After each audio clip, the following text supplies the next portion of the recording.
Лошата епидемиолошка состојба во земјава ги затвори европските граници за македонските патници.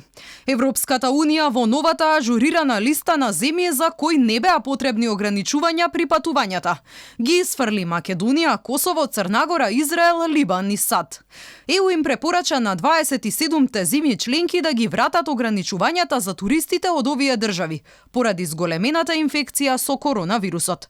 Македонските граѓани кои ќе сакаат да влезат во некоја од земјите членки на Европската унија ќе подлежат на строги гранични контроли, како што се тестови за коронавирус, па дури и карантин.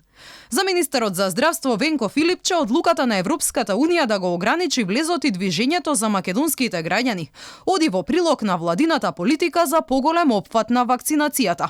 Филипче е дециден дека македонските вакцинални сертификати се валидни во земјите членки на унијата и со нив македонските граѓани ќе може да патуваат без никакви рестрикции. Знам дека секоја земја има право да воведе и сопствени мерки, меѓутоа тоа што оние земји кои што вчера правевме анализа, Словенија, Австрија, Германија, дека може да се влезе без никакви ограничувања доколку се вакцинирани. Тоа со токму тие сертификати за вакцинација нема никакви рестрикции. Не се бараат ни ПСР тестови, не е потребен ни карантин. И тоа е доказ дека буквално целиот свет оди во тој правец да се целосно нормализира животот и движењето на луѓето кои што се вакцинирани. Очигледно сите свесни дека тоа е единствениот спас да го вратиме нормалниот живот.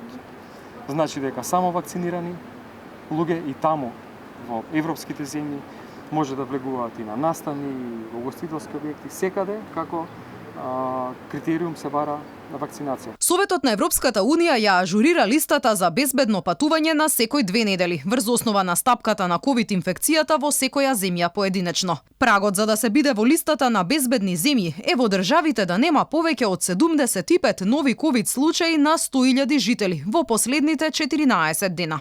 На Европската бела листа засега има 17 држави, вклучувајќи ги Канада, Јапонија и Нов Зеланд.